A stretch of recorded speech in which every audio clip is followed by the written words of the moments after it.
start of a new life, bruh. Yeah. That's amazing. Thank you for sharing that. It looks like you have an amazing life, man. How did you discover my content?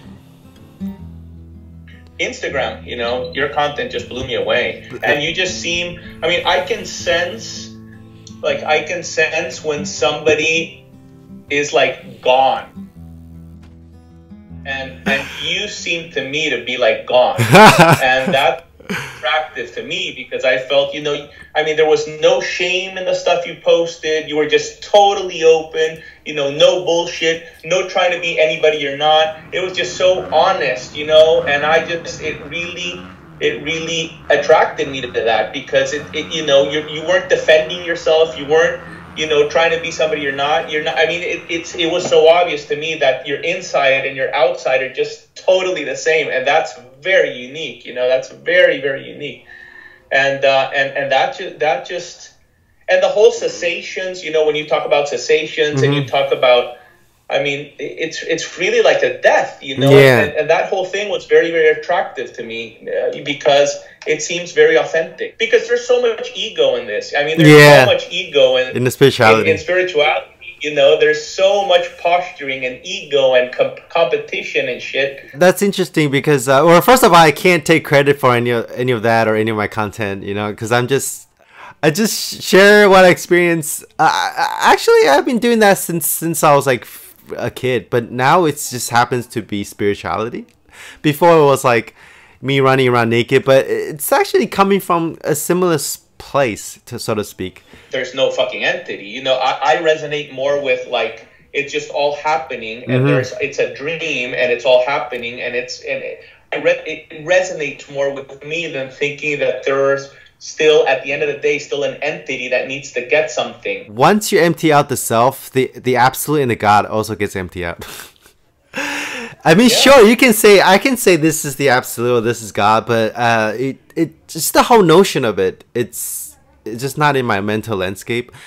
But if I talk to somebody who like to use the word God or absolute, I can say, oh, this is all God, absolute. But it's not something that there is a difference. Before I made the final shift, when I kind of just totally erased the duality between inside and outside, subject and object, there was a sense of, oh, the absolute or the Godhead, but that was me experiencing that from the center. I was still a spiritual entity experiencing the Godhead. I wanted to tell everybody about the Godhead, how to experience it. But after the separation, the solidity in the center has been dissolved, that's also emptied out. So it's my analogy is like at first you're a droplet and then you merge with the ocean and then you become the ocean. I would say 99% of the spirituality teachings are about getting into the ocean and being the ocean. But then there is a step after that, which is the ocean is absorbed back into the droplet and both evaporate and vanish.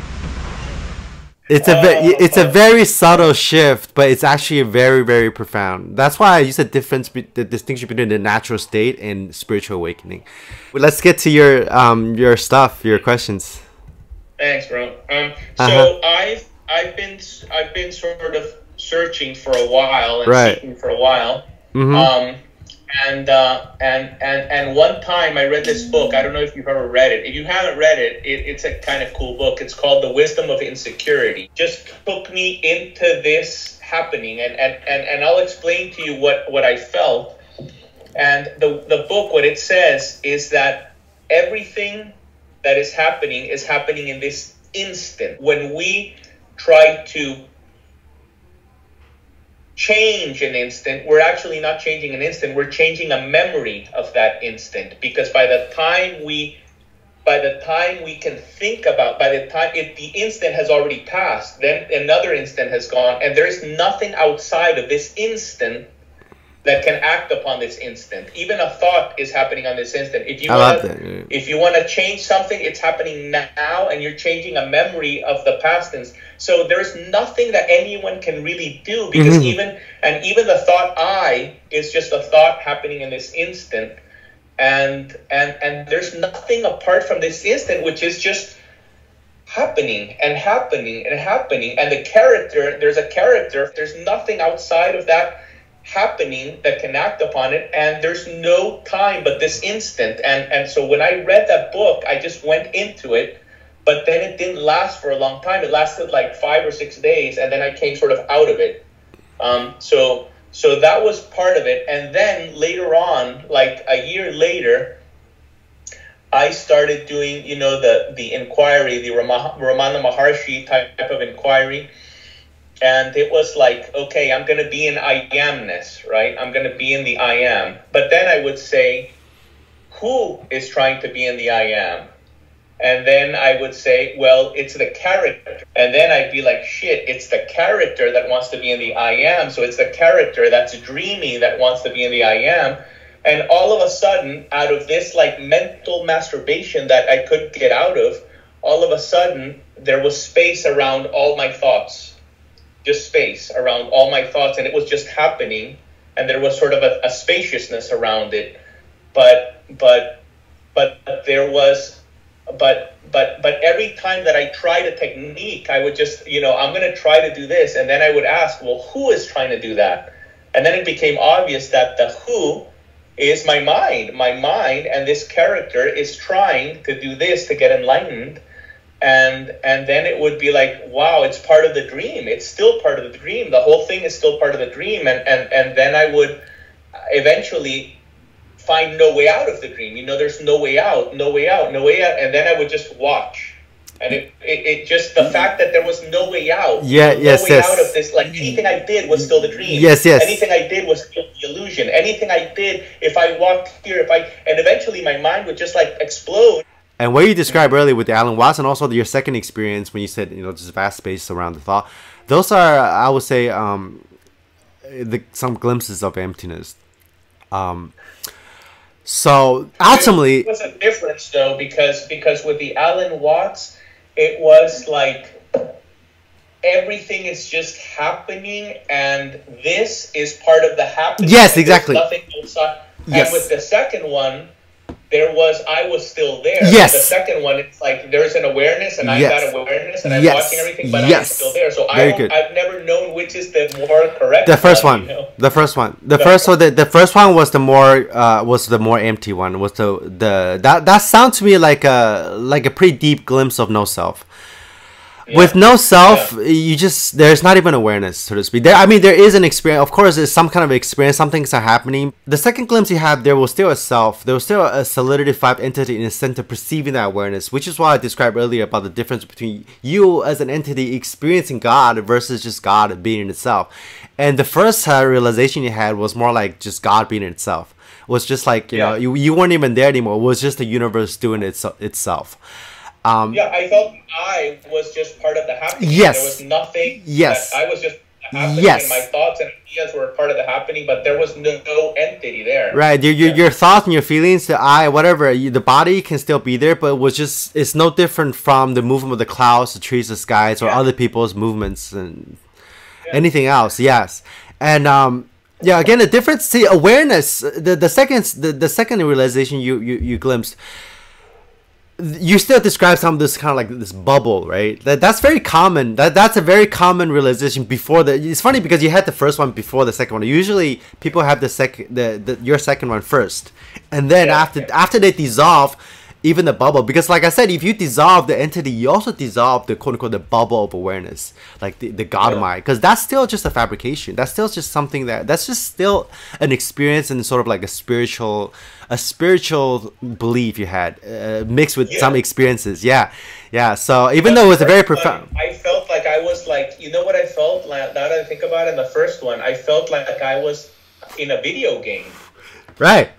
Perfect. Like I felt like I was part of a video game, and everything was just a part of a video game. I made a whole video on awakening and video games. So I think you're like that. Yeah. So in there I described the no doership, how like the video game character, it's not the character that's doing any of the controlling. It almost felt like you're like an air puppet. You're like a puppet with no strings. And even if you're like the controller of the game, even that's happening by itself. Even the intention of being aware or the intention of making an effort, it's still happening by itself. It's not like it's not like free will or no free will. It's not like, oh, you can't make a choice. It's not really exactly like that. It's almost like that the whole notion of free will or freedom doesn't even compute. Put it in a kind of cliche way. If you become the universe, do you think the universe will give a fuck if you as a character is free or not? It won't. It's just happening. Yeah, it's just happening. Will the universe care about like having spaces in its thoughts, or like having this vast space awareness that's aware of itself? It wouldn't even, that doesn't even compute. It's just happening. There's no words to describe it exactly. Yeah. Wow, amazing. Yeah. And to get to the cessation, you just do the contraction to the atom. Yeah, pretty much. Some people describe cessation as consciousness without an object, and even that is it's not really exactly the right way to put it, because when you just tell a person, okay, what is consciousness without an object, they'll probably think of, oh, just perceiving some empty space. But it's not even that. It's a cessation is when you completely lose consciousness. It's almost like you're being unplugged from the video game. It's like you beat all the levels and the game turns off, and then you reboot the video game. And then now you go back to the video game, and now you have the cheat code. You have like invincible cheat code. You can do whatever you want. It's almost like that. So it's a complete shutdown of like the movie of your life. That's a cessation. So what happens during a cessation is like, okay, now you're at first when you started to meditate, you're concentrated on the object of meditation. There's still a duality between, you know, the person and the object of meditation. You still start to concentrate on the object of meditation. When consciousness is not aware of any object at all, consciousness itself also vanishes. So that's also a really important insight into emptiness and dependent origination. Because another way to perceive emptiness is that everything is dependent arising. Like, you would not exist right now if it wasn't because of the way I'm talking to you right now. Like, everything about you at this moment is codependent, created and arising through me, and vice versa. That's pretty much what emptiness is also, because like nothing has an inherent existence apart from that relation. Without the world to reflect on, I'm completely empty. Right. So when consciousness doesn't have an object to focus on, consciousness also disappears.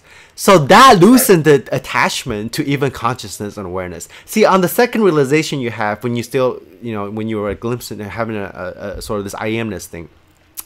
The I amness thing, for a lot of people, they get stuck on the I amness. They think the I amness is it, but they're actually just transferring their self, their ego, to the I amness, to the awareness. The awareness is still something that they perceive to be the ground of being, like something that's the true nature of reality, whatever, right?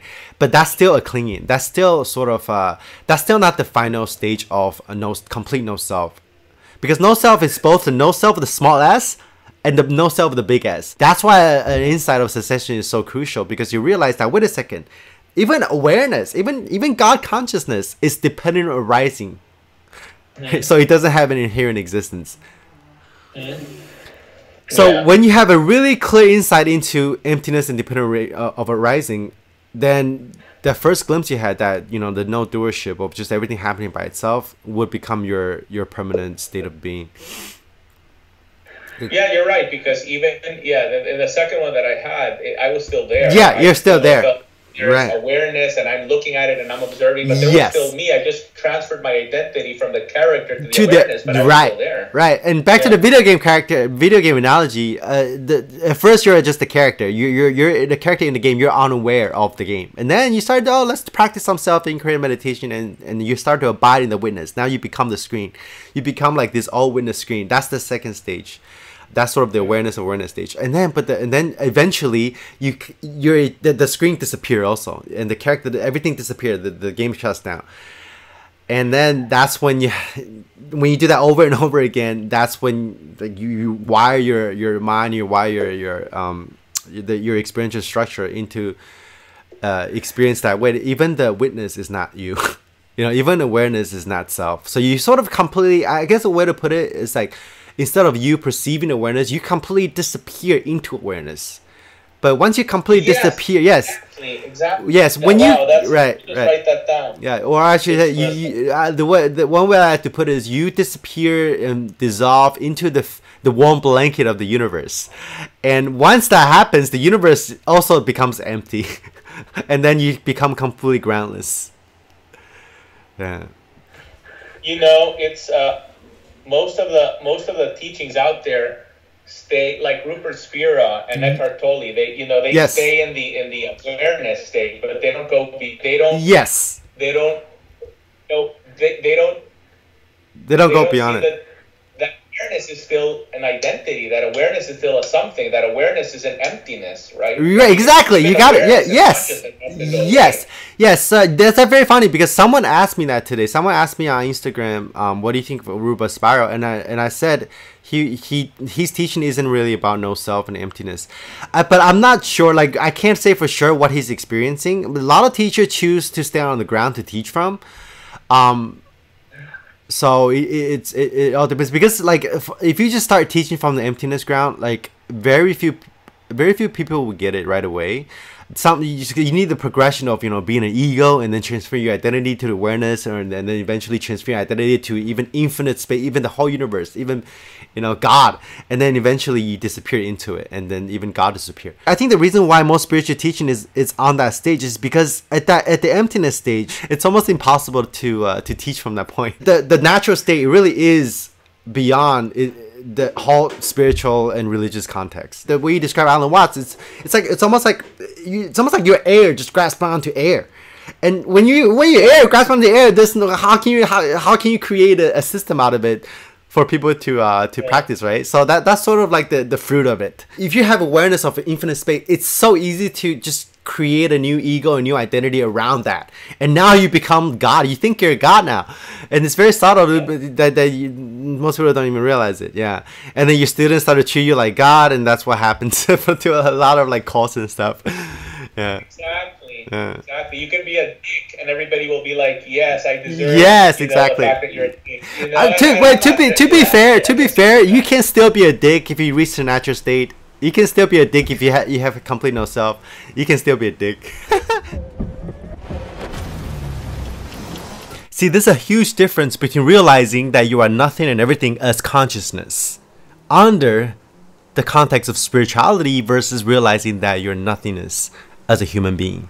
So you can experience being nothing and everything, but then you are also that which is beyond nothing and everything. Now, ultimately, even though there's no levels to the thing, during the process, there's usually 3 levels of unfoldment.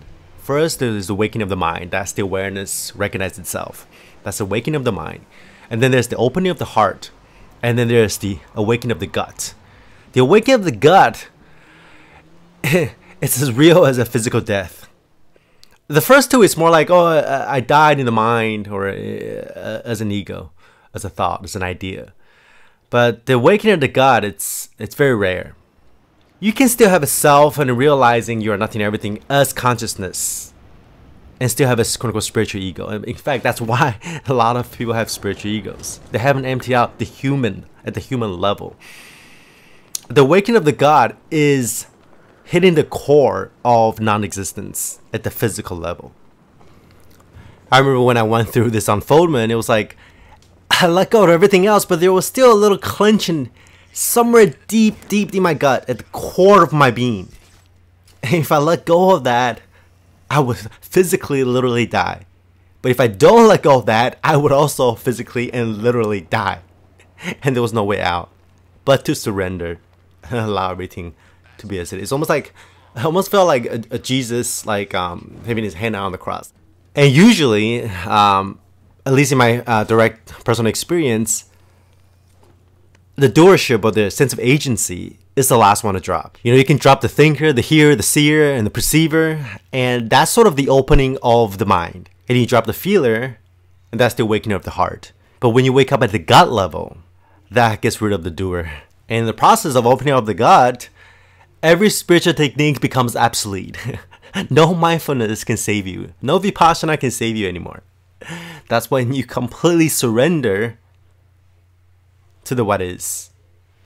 And a lot of people talk about, you know, the do nothing meditation, but this is the space where you can truly do the do nothing meditation. But you're here already. There's no one here to do the do nothing meditation. You don't need to do it anymore. That's the paradox. And one thing to keep in mind is not to treat those stages as hierarchies, more like horizontal developments. You know, every stage is actually as valid. Any realization is as full as any other realization. It's just not the whole picture. Every damn time. So Adyashanti say enlightenment is nothing more than a complete absence of resistance to what is. End of story. But what is resistance? Any effort to try to change the imperfection or the perfection of whatever is going on right now is resistance.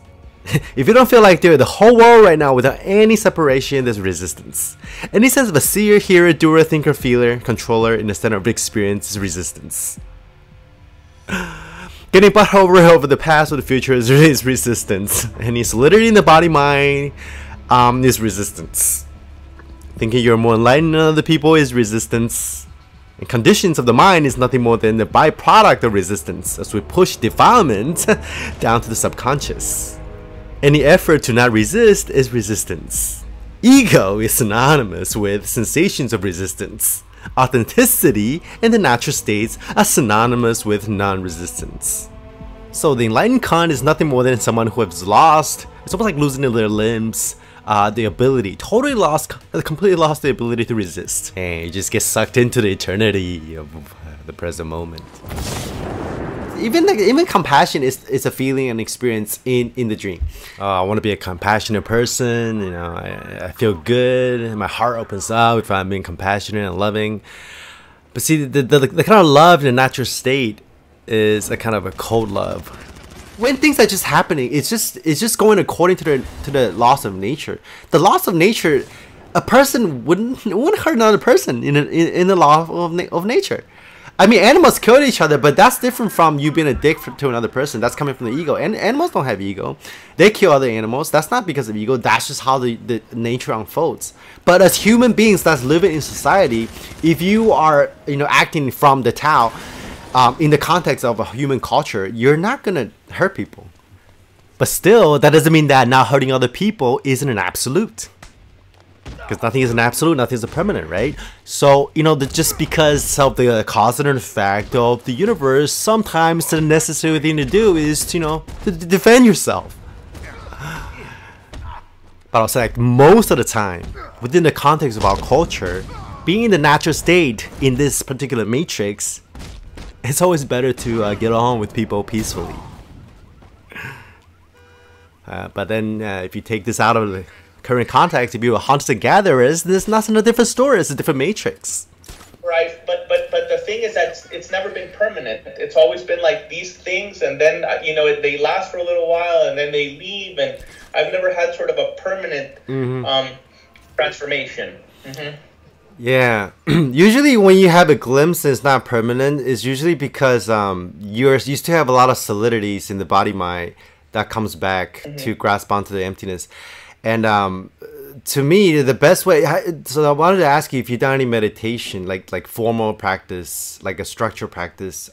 Yeah, that's what I guess. Like usually people who have glimpses are usually people who are very in tune to like yourself. You're very in tune to the stuff, it seems, so that it's easy for them to get glimpses. But then it's almost like if you have a glimpse, it's almost like you can't lock it in because you're on the relative level of the character. You can say your concentration level isn't strong enough to hold it. I said on a relative level because even you as a meditator trying to create the space of samatha or concentration power is, like you say, it's still in the dream, but eventually that forced act, the effort of concentration eventually gets dissolved, because there's no more difference between the meditator and the object of meditation. You know, some people can get a glimpse and that's it, but it's very rare. Usually people need to, like weightlifting, you know, usually people need to spend a few years. I would say on average probably about 2 to 5 years of meditation, maybe like 1 to 3 hours a day, I'll say on average. Because at first you concentrate on the breath, you concentrate on the body sensations, or you concentrate on thoughts. So you basically zoom your awareness to just one object of meditation until finally your one object of meditation is the entire field of infinity awareness. But this nothingness isn't like a blank space or void or any kind of special state. Because everything you look at, you perceive, or everything that's perceiving itself is just that. That takes care of the vehicle. But see, when it's locked in, it doesn't feel like it's concentration anymore. It's completely effortless. It's just your natural state. Crash site. The driver will get away. People who have done a lot of like Ramana kind of inquiry, or just people who just have glimpses upon just contemplating reading, usually they lack those kind of more rigorous structure. So, but then the other case, there are people who are on the other side of the extreme too. People who like don't have glimpses, but they have like they work their way up through meditation. That was my path. I never had a glimpse and then went back from the glimpse.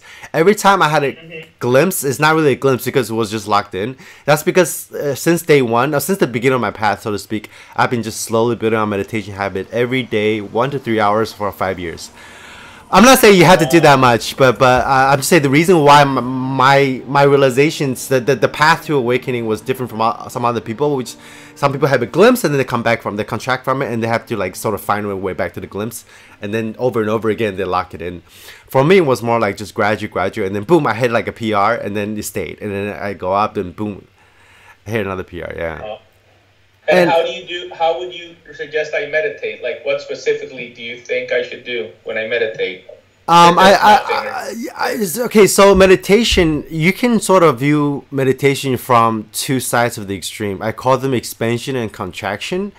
A contraction kind of expansion is just focused attention. It's just your basic mindfulness. You just sit down and then watch your breath, and you try to you try to like, I call it vipassanalyze the breath, where just being really mindful of the breath. You just watch your breath and then stabilize your attention on the breath. And the breath is just one example. You can have the object of meditation to be, your body sensations, where you do a body scanning. That's what they teach in the Goenka retreat. And that I made a video about body scanning actually.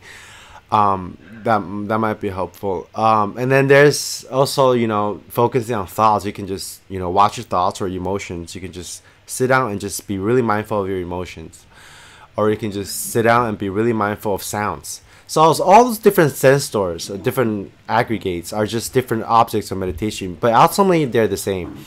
Like, it doesn't matter if you watch your breath, or you watch your thoughts, or if you just watch, like, just hear the birds, hear the sound, whatever sound arises. And like I said earlier, eventually all those different sense stores merge as one, and then your object of meditation would be everything. But the other side of it, that's the expansion side of it. So once you take what is this one called? What I just described was contraction. You're sort of taking the source of you take in consciousness, and you zoom it into like a very specific point of concentration. That's contraction. That's pretty much everything about everything from vipassana to mindfulness to just basic watch your breath. That's contraction. The other side of it is expansion, which if you take the contraction to the extreme, it becomes expansion. So you remember, the progress that I lined out for you earlier. First, you can watch your breath, and you can watch thoughts, and you can watch your emotions, and you can listen to the sound, or just open your eyes and just focus on your visual field. Eventually, all those different sense stores, they merge as one, and then it's everything, and that's expansion.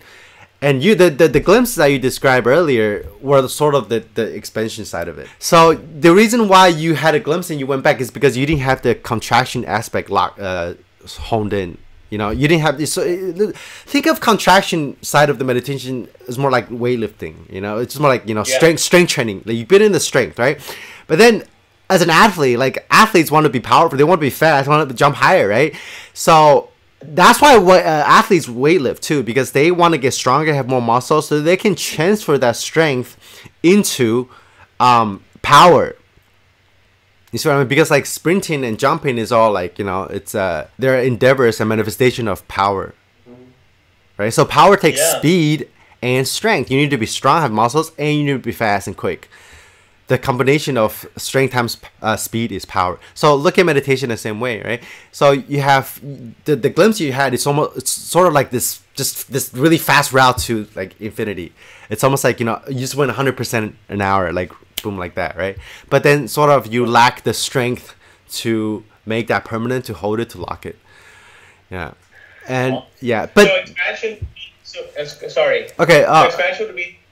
Contraction, I get it. It would be like focusing on something like my breath or anything, or feeling or thought. Yes. But then expansion would be just like letting that go and allowing everything, or what? Yes, exactly.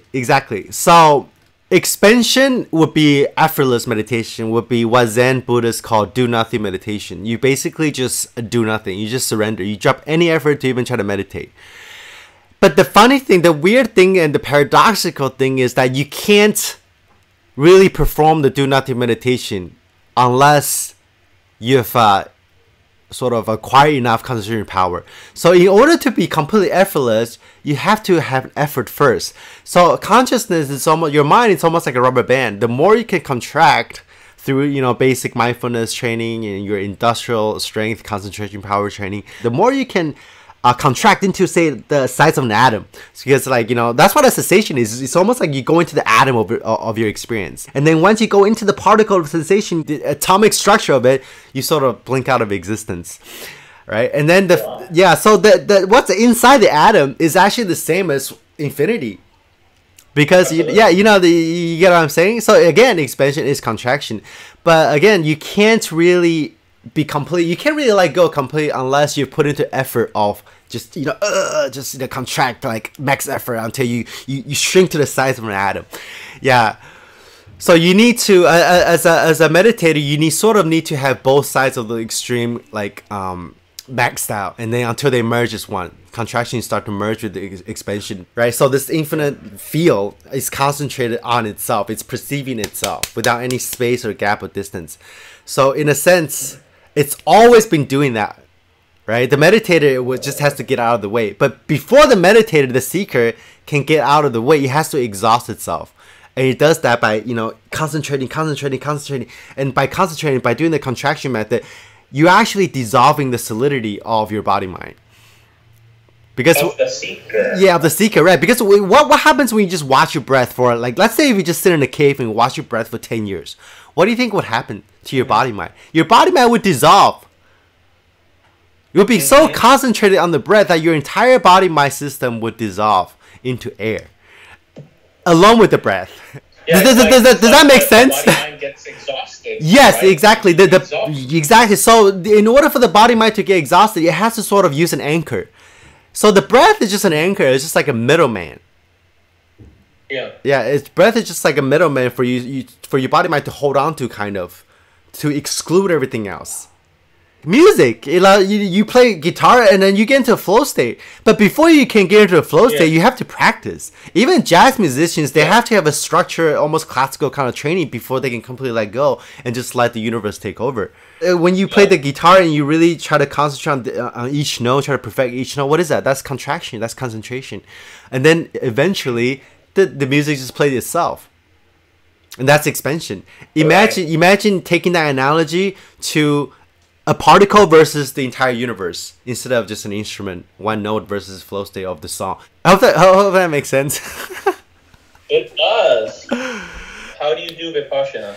Well, Vipassana, the word Vipassana basically means to penetrate and see clearly. So to penetrate and see clearly. So what that means is that you have to penetrate a sensation and then examine and investigate it. So let's say if you take the breath to be the object of meditation, you just become really concentrated on it. But then the difference between Vipassana and basic mindfulness is that for Vipassana, you have to do the investigation. You have to arrive at insights and wisdom.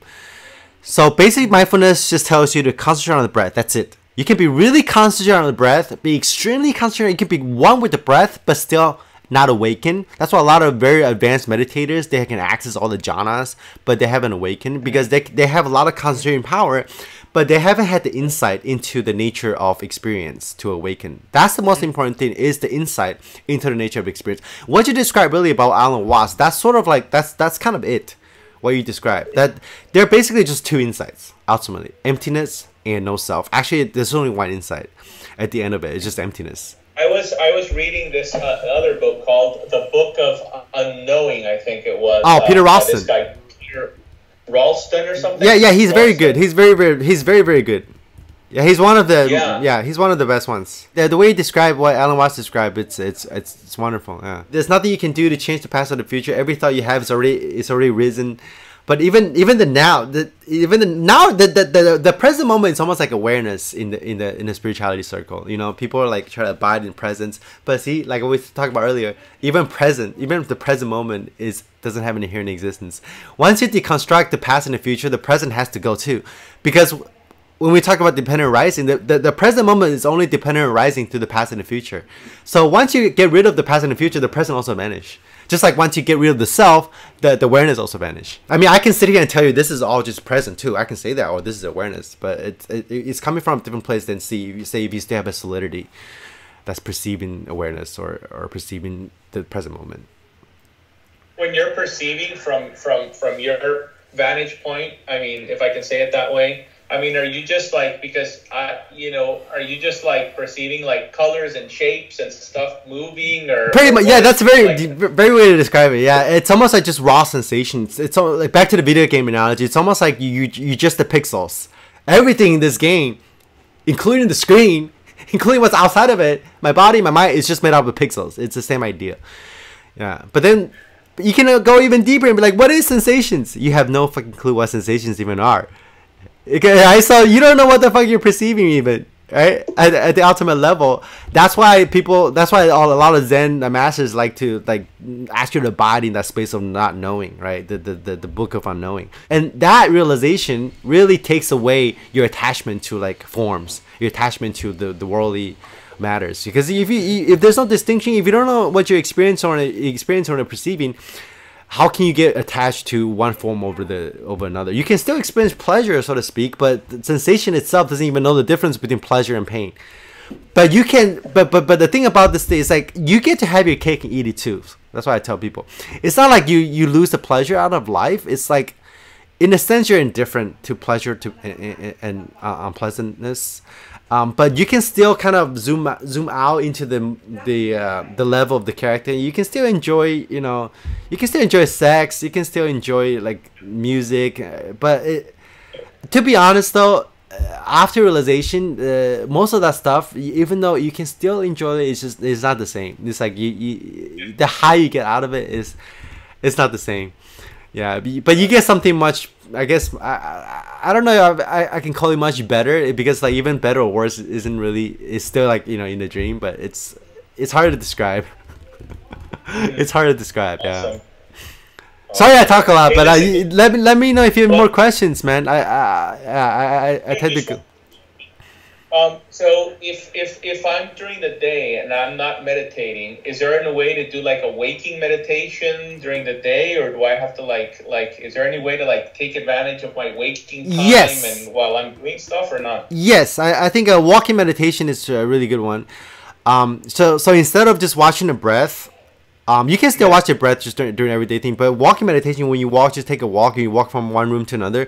Just pay really close attention to like your footsteps, like all the sensation in your feet. Going back to sensations. When you walk around the room, it's not really your feet touching the floor. It's just sensations dancing. So see if you can pay attention to that. So that's walking meditation. You can expand that to anything. You can just talking to a person. You can sort of vipassana the conversation. You can vipassana the person in front of you, or if you're washing the dishes, you can be really mindful of just the pure sensation of the dishwashing. And just watching your breath, you can get to the pure sensation of the breath. So it's not really even the breath anymore.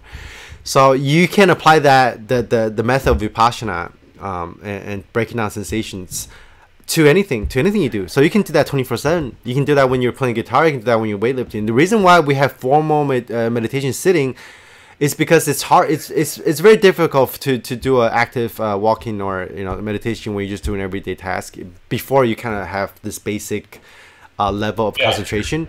But sure, yeah, you can definitely you can try to be aware 24/7. But I would say a mixture of both sitting meditation and active meditation is probably the most useful. Well, listen, thanks a lot.